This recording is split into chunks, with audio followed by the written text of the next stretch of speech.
Hi, my name's Will, and welcome to the Distorted Transmission for today. I'm talking to a whole bunch of people from Auckland in a band called Pale Flag. How are you? Good. Good, thanks, Will. It's unusual to have four cameras running at once. Like, this is, I think, the largest Zoom interview I've done. So, yeah, fingers crossed.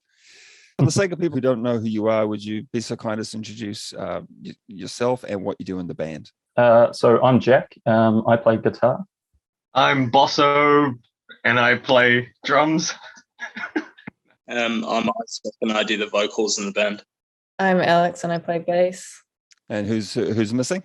Liam Donald on guitar. Could not be with us tonight, but he's here with us in spirit. He's too busy, eh? Better things to do. A lot of people may already know who you are, and they may have even seen you live, but the world's large, the internet's large. So for the sake of the people who don't know who you are, could you perhaps give us a brief history of the band? So we're Pale Flag. We formed in late 2017, but we didn't start with the full lineup, starting gigging until about mid 2018. And we've been playing ever since. We've had a couple of lineup changes, but mostly the same. And I guess in recent years, the lockdown has affected gigs and everything, but we've been trying to churn out releases.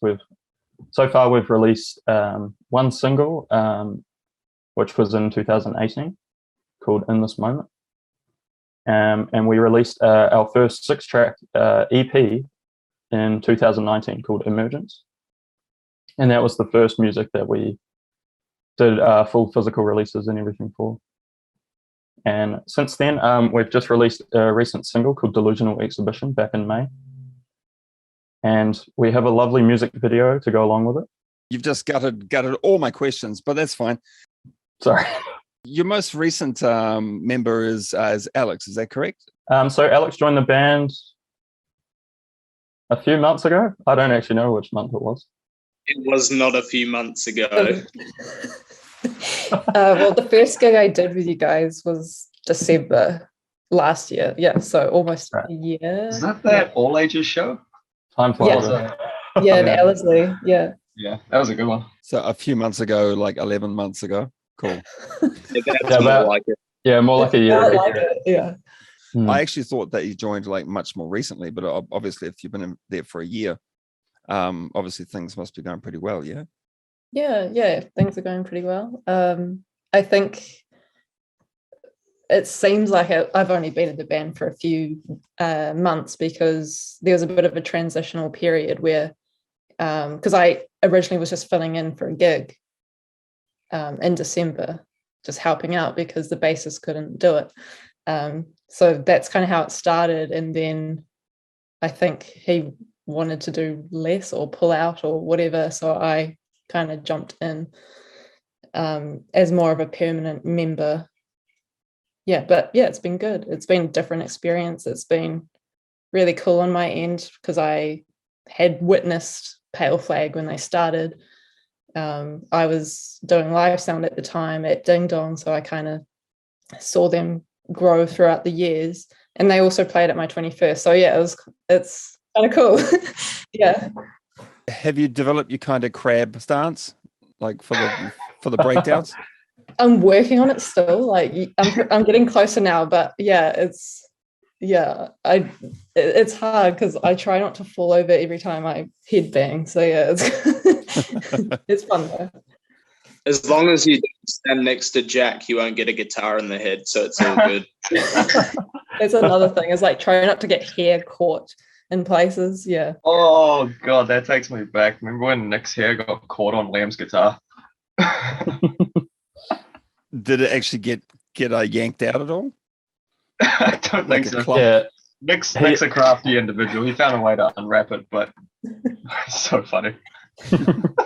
You had a gig at the Underground on the 5th of November this year, or it was called Quarantine Escape, and it was supposed to sort of celebrate the escape from the Auckland quarantine, and of course it was cancelled because the quarantine won, unfortunately. But there have been quite a few other shows that you've been pinned to support that have also been suspended. such as the Blindfold and Led to the Woods gigs, the Antagonist AD gig that was meant to be in August, and I think that's now shifted to March. But all that aside, how has the year been for you? Have you made headway in other areas? There's been like demos and little clips sent backwards and forwards here and there, but really not as much work being done as what we could do. And I mean, like a few of us just don't have the means to get some of that done. So, I mean, that's been a drawback because the way that we bounce off of each other the best and write music is live and in person in the practice space. And it's been a lot more tricky. And I imagine it's the same for a lot of bands out there, and everyone's just having to adapt to it. Right. Have you found that you have actually sort of morphed into a band that is slightly more capable in that regard? Yeah, definitely. I mean, I think that we've always had the capabilities to do that. Some members in the band are definitely more savvy in that area. Like, for example, Cody and Liam are always like sending little clips backwards and forwards. And like, that's awesome because when you've got all this going on, it really gives you a little glimmer of hope in a way, I suppose. But those two especially, I think they've just got the means to do it. And when they get the right idea and they think we'll like it, they'll send it through. Cool. Good answer. So next question. Your official music video for Delusional Exhibition has done very well, over 55,000 views since May. It seems that you're gaining some international traction. What steps did you take to aid that growth, if any? In terms of our growth, it seems like it's kind of come fairly naturally just by, getting out there and playing shows and just putting out material, but also ensuring that that material is something that people will want to take notice of. So, for example, with Delusional Exhibition, we decided to kind of up our recording sound with it. We decided to experiment with someone else who kind of specialized more in the metal sound, and I think that brought it complemented our sound a lot better. Who actually did that for you? That was Zoran. He's based over in Henderson. He's worked with quite a few metal bands. He did a fantastic job on Delusional and Untitled Track 1 that will be unveiled soon.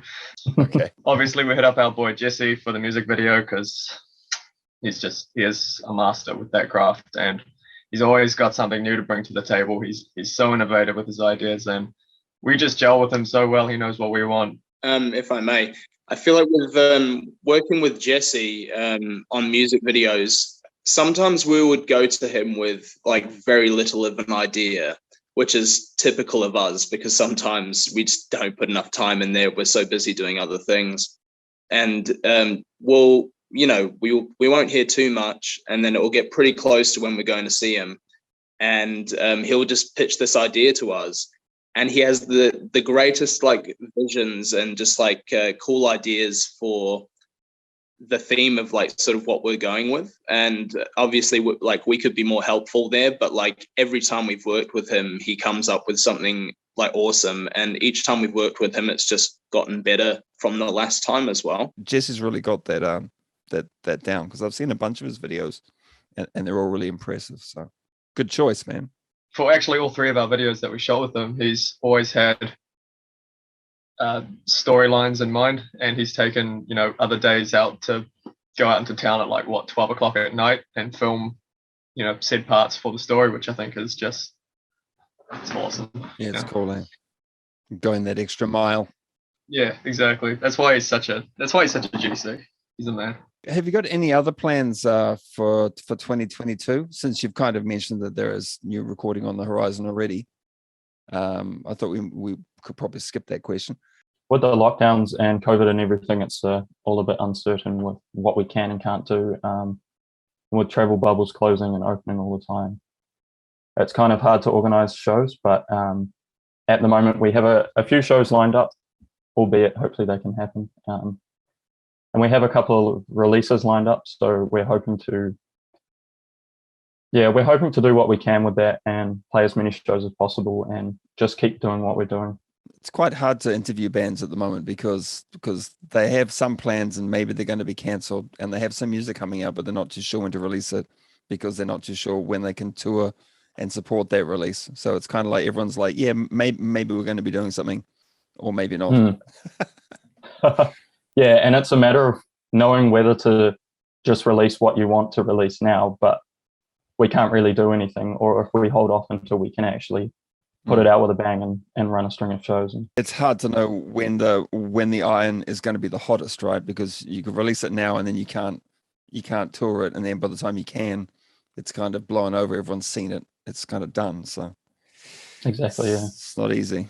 You've got to keep pushing the music out, I think, because you don't know when venues are going to reopen. You don't know when you're going to be able to have an audience there. The live shows, though, the icing on the cake. But if you don't have that sort of that ongoing releases and ongoing sort of social media presence and all that bullshit, then the band will ultimately kind of suffer for that. So I suppose releasing music is probably the most important thing, in my opinion, anyway. All right, well, that's just about all the time we have for today, unfortunately. But is there anything else you'd like to add to the interview before we sign off? Thanks, everyone, for all your support. We have plenty of new music coming out, and we have merch on our Facebook page, so check us out, Spotify. Thank you to everyone who's supported us, or even just dropped the name in a conversation, come to a show, helped us with recording music videos, all that jazz. Everyone knows who they are, and they should be held in the highest regard for what they do in the scene, and just for being all around, GCs as usual. Thanks to Will for the interview, and thanks to everyone who I've seen so far at gigs, and I hope to get out there soon and play some more, because I've enjoyed it a lot. And yeah, thank you. Yeah, just thanks for the support from everybody, and hopefully it's not too long before we catch everyone at shows again. But like the other guys have said, just look out for new music, because it's definitely going to be stronger than what we've put out before.